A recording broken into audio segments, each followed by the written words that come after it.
नमस्कार प्रेक्षकांनो, ठरलं तर मग या मालिकेच्या येणाऱ्या भागामध्ये जबरदस्त असा ट्विस्ट येणार आहे.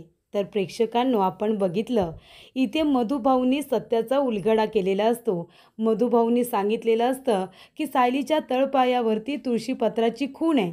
आणि इथे मधुभाऊंनी यासुद्धा गोष्टीचा खुलासा केलेला असतो की ज्या दिवशी इथे जावई बापूंचा वाढदिवस असतो त्याच दिवशी तुमच्या गाडीचा अपघात झाला होता. तेव्हा इथे रविराज काका आणि प्रतिमासुद्धा सुभेदारांच्या घरीच असतात. आणि तेव्हा इथे मधुभाऊनी सुभेदार किल्लेदार दोन्ही कुटुंबाच्या समोर खुलासा केलेला असतो की सायली त्याच दिवशी मला सापडली होती आणि तिच्यासुद्धा गाडीचा अपघात हा झालाच होता. कारण ती सातत्याने मला गाडीकडे बोट करून दाखवत होती. आणि जेव्हा आम्ही त्या ठिकाणी गेलो तर तिथे जळलेली गाडी तर होती, मात्र तिथे तिचे आई वडील नव्हते. तेव्हा मधुभाऊ म्हणाले की मी तिला विचारण्याचा खूप प्रयत्न केला की बाळा, तुझं नाव काय, तुझे आई वडील कोण आहेत. पण इथे सायलीने मला एक शब्दसुद्धा सांगितला नाही. कारण तिचा जेव्हा अपघात घडला होता तेव्हा ती अशी काही घाबरली होती की तिची स्मृती गेली होती. तिला आधीचं काहीही आठवत नव्हतं. तिला स्वतःचं नावसुद्धा आठवत नव्हतं, असं मधुभाऊ म्हणाले. म्हणजे 20-22 वर्षांपूर्वी जे काही घडलंय ते सायलीला आता तरी कुठे आठवतंय. तेव्हा तर ती लहान होती आणि तेव्हा तिला आपल्या आईवडिलांचं स्वतःचं नावसुद्धा आठवलं नाही. आणि म्हणून मी तेव्हा सायलीचं नाव हे सायली असं ठेवलं. पण प्रेक्षकांनो, मधुभाऊ आता सगळ्यांना सांगतात की सायली एका चांगल्या घरातलीच मुलगी होती आणि तिचा फोटोसुद्धा माझ्याकडे आहे. आणि जेव्हा इथे मधुभाऊ लहानपणीच्या तन्वीचा फोटो सगळ्यांना दाखवतात, सगळ्यांच्या पायाखालची जमीनच सरकते.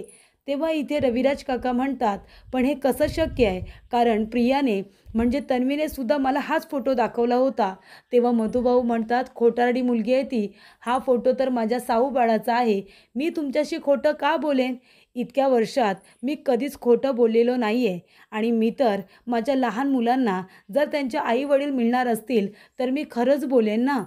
तेव्हा इथे मधुभाऊंनी सगळा खुलासा केलेला असतो की अर्जुनच्या वाढदिवसाच्या दिवशीच सायली त्यांना सापडलेली असते.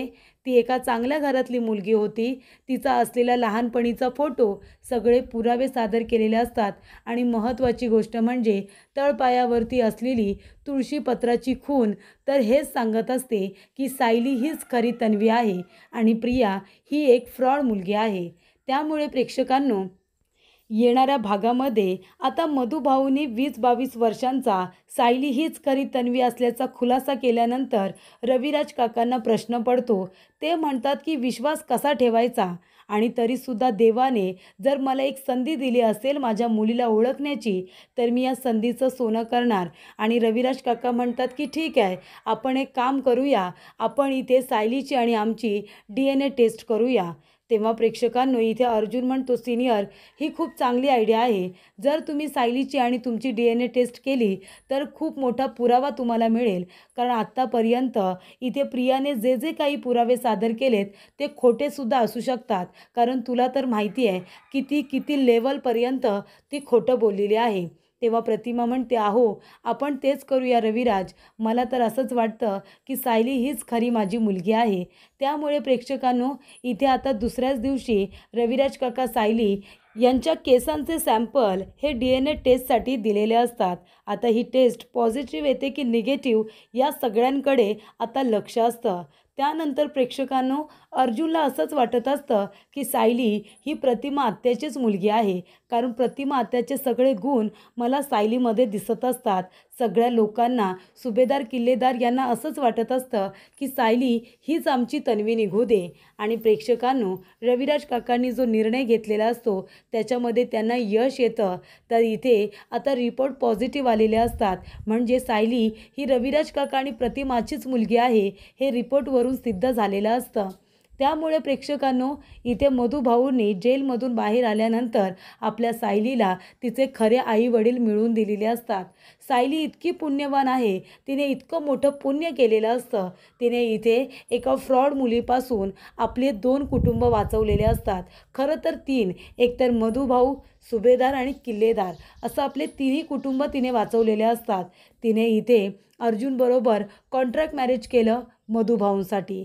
त्यानंतर प्रिया इथे रविराज काकांच्या घरी आली त्यांची मुलगी म्हणून, पण प्रतिमाला परत आणलं सायलीने.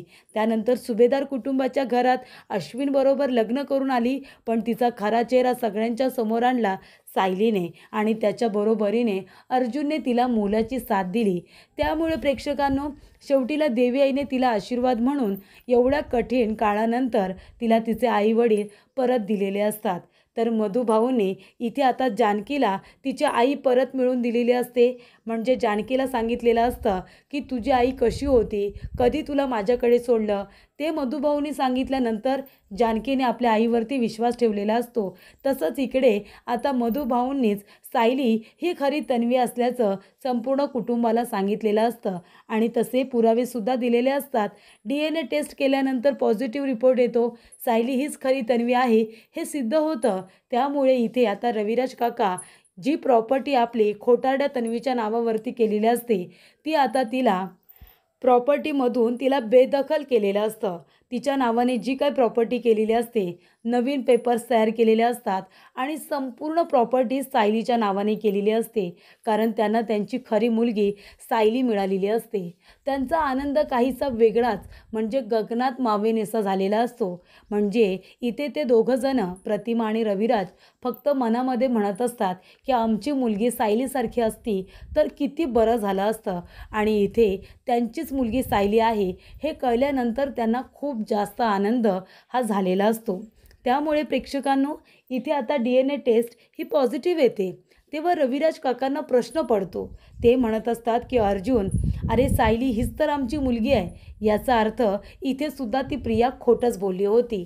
तर ती प्रिया आमच्याकडे आली होती की मी तुमची मुलगी आहे असं सांगितलं, तसे पुरावेसुद्धा तिने दिले. याचा अर्थ हे खूप जास्त मोठं प्लॅनिंग होतं.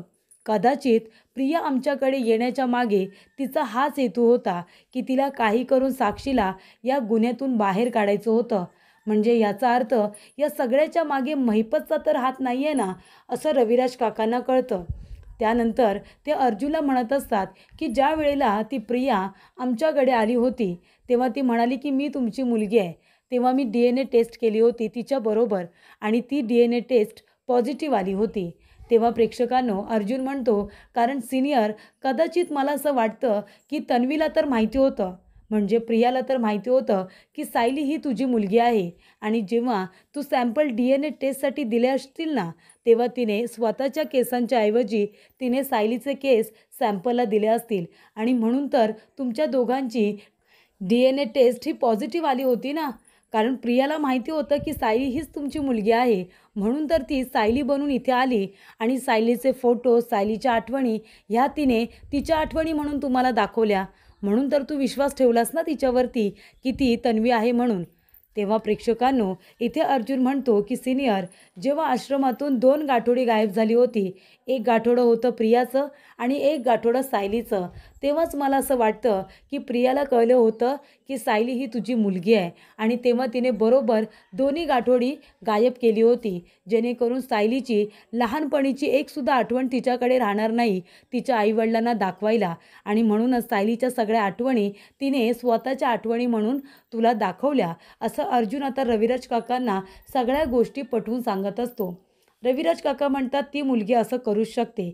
म्हणजे आश्रमामधून तिने स्वतःचं आणि सायलीचं दोघांचं सुद्धा गाठोडं गायब केलं. त्यानंतर सायली ही तन्वी होती म्हणून तिच्या सगळ्या आठवणी मला दाखवल्या. ज्या सायलीच्या सगळ्या आठवणी मधुभाऊंनी जपून ठेवल्या होत्या त्या सगळ्या प्रियाने स्वतःच्या म्हणून मला दाखवल्या आणि तेव्हाच मी तिच्यावरती विश्वास ठेवला. आणि DNA सॅम्पलच्या वेळेलासुद्धा तिने सायलीचे केस सॅम्पल म्हणून दिले असतील, ते माझ्याबरोबर मॅच झाले. तेव्हा प्रेक्षकांनो, अर्जुन म्हणतो आणि जेव्हा इथे सगळ्यांनी मला सांगितलं, म्हणजे खास करून प्रियानेच, की आता प्रतिमा जिवंत नाही आहे, प्रतिमाची डेथ बॉडी सापडली, तेव्हा ती डेथ बॉडी प्रतिमाची आहे का हे कन्फर्म करण्यासाठी मी तन्वीबरोबर म्हणजे प्रियाबरोबर DNA टेस्ट करायला सांगितली होती. तेव्हा इथे त्या डेथ बॉडीचे DNA प्रियाबरोबर मॅच झाले होते आणि त्यानंतरला सायली प्रतिमाला जिवंत घेऊन आली होती कोल्हापूरवरून. याचा अर्थ काय होतो? तर प्रेक्षकांनो इथे रविराज काकांना कळतं की त्यावेळेला सुद्धा तो प्रियाचा काहीतरी डावच होता. म्हणजे प्रतिमाला मी शोधू नये, प्रतिमाचा शोध मी सुरू केला होता आणि कुठेतरी तो थांबवावा. कारण प्रियाला बरोबर माहिती होतं की एक आई आपल्या मुलीला ओळखल्याशिवाय राहत नाही आणि जर प्रतिमा परत आली तर ती ओळखेल की ही माझी मुलगी तन्वी नाही आहे.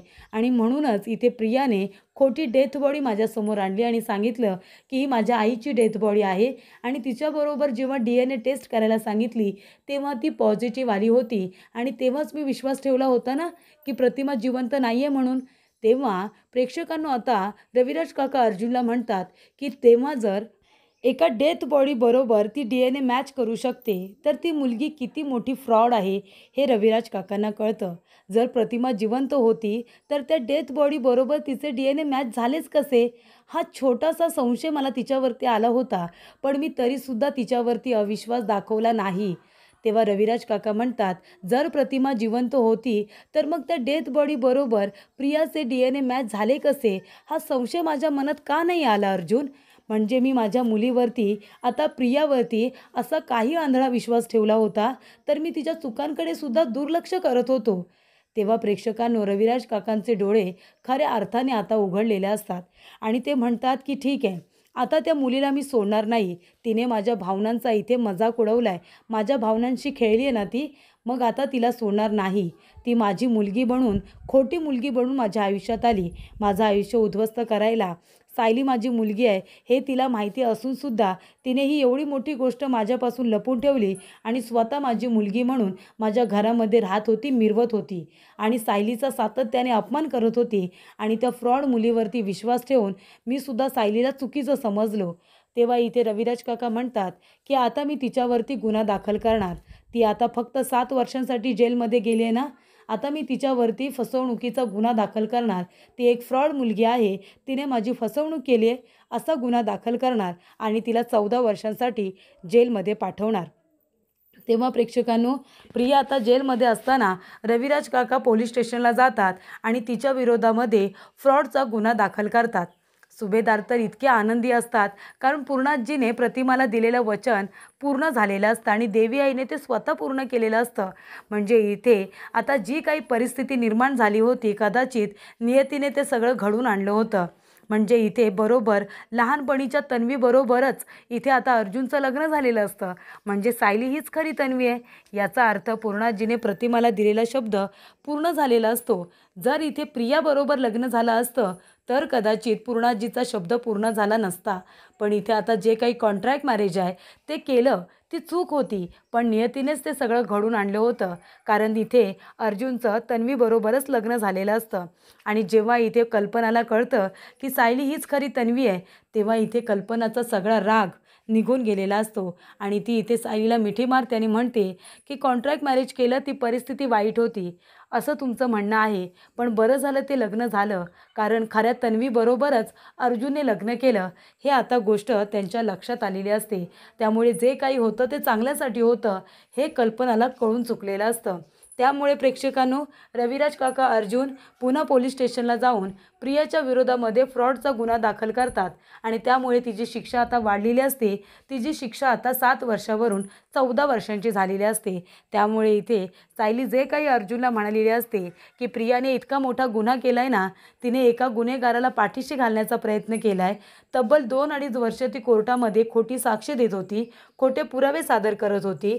इथे निर्दोष मधुभाऊंना तिच्यामुळे ह्या वयात 1 वर्ष जेलमध्ये राहावं लागलं आणि ज्या प्रियाने पुरावे नष्ट केले, मधुभाऊंना अडकवलं, एका गुन्हेगाराला पाठीशी घातलं, तिला फक्त 7 वर्षांची शिक्षा, ती सुद्धा कमीच आहे. तिच्यासारख्या फ्रॉड मुलीला 14 वर्षांची शिक्षा व्हायला हवी होती. असे जे काही शब्द आता सायलीच्या तोंडातून निघालेले असतात ते तिच्या वडिलांनी पूर्ण केलेले असतात. प्रियावरती त्यांनी आता रागावून फ्रॉडचा गुन्हा दाखल केलेला असतो. कारण प्रेक्षकांनो आपण जर बघितलं स्टार्टिंगपासून इथे प्रिया आणि साक्षी दोघीजणी कोर्टामध्ये किती खोटं बोलल्यात. बरं प्रियाने इथे फक्त मधुभाऊंच्या विरोधात खोटी साक्ष दिली नाही तर किल्लेदारांना फसवलं, मधुभाऊंना फसवलं, अनाथ आश्रममधल्या मुलांना रस्त्यावरती आणलं, कारण खोटी साक्ष दिली म्हणूनच ना. आणि इथे सुभेदारांना तर खूपच जास्त फसवलं. त्याचबरोबर सायली अर्जुनचं लग्न मोडण्याचा प्रयत्न केला. इथे अस्मिताच्या बाळाला इथे नुकसान पोचवण्याचा प्रयत्न केला. इथे अश्विनला फसवलं. सगळ्या लोकांना तिने फक्त आणि फक्त फसवलंय. मग हा एक प्रकारचा फ्रॉडच आहे.